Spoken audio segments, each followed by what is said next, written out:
L'école secondaire de Brugelette, près de 40% des élèves présentent des troubles de l'apprentissage.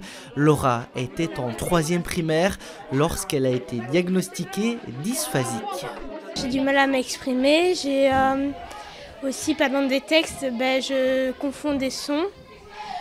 J'ai aussi par exemple quand on va faire un texte devant la classe, je vais être beaucoup stressée parce que je vais avoir peur de m'exprimer devant les autres, qu'on se moque de moi parce que j'ai du mal. Enfiler des perles avec des gants de boxe, résoudre des problèmes mathématiques qui semblent complexes. De manière ludique, ces élèves se glissent dans la peau de celles et ceux qui souffrent de troubles 10, comme la dyslexie, la dyscalculie ou encore la dyspraxie. Des ateliers animés par le Rebond, un service d'accompagnement pour les jeunes présentant tout type de handicap. L'objectif, c'est vraiment que les enfants puissent se mettre dans la peau d'eux pour qu'ils puissent comprendre comment son copain qui a une tablette en classe vit les choses et pourquoi il a cet aménagement en classe.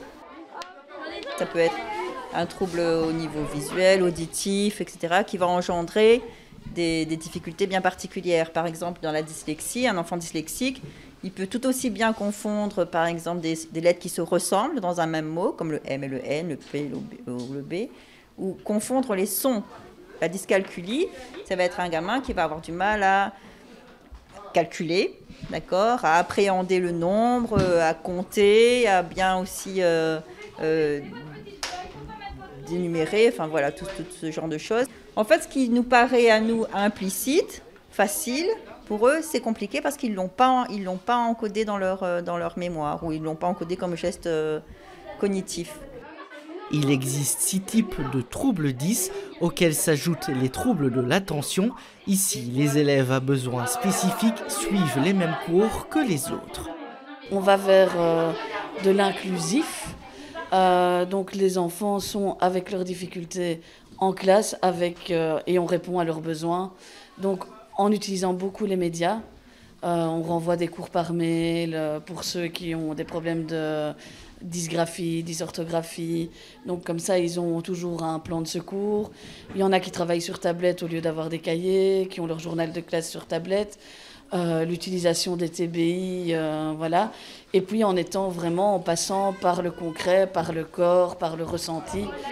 L'école de Brugelette travaille avec Dans ma bulle, une ASBL née à l'initiative de 2 mamans. Mon fils est multi-10 et TDAH. Le fils de mon amie Stéphanie est multi-10 aussi.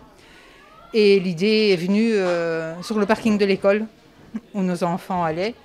On s'est dit que ce serait bien de pouvoir tout regrouper pour aider les parents, les enfants. Parce que nous, on a dû courir d'un coin à l'autre pour pouvoir aider nos enfants.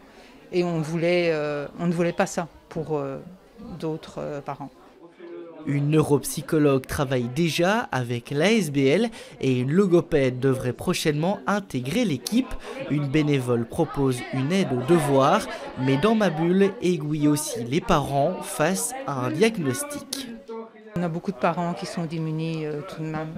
Donc je vais prendre un exemple. On avait une maman qui nous avait téléphoné. Son fils avait été diagnostiqué, mais point. On ne lui a pas dit ce qu'il fallait faire pour l'aider ou quoi que ce soit. Donc la maman nous a téléphoné et là on a pu l'aiguiller.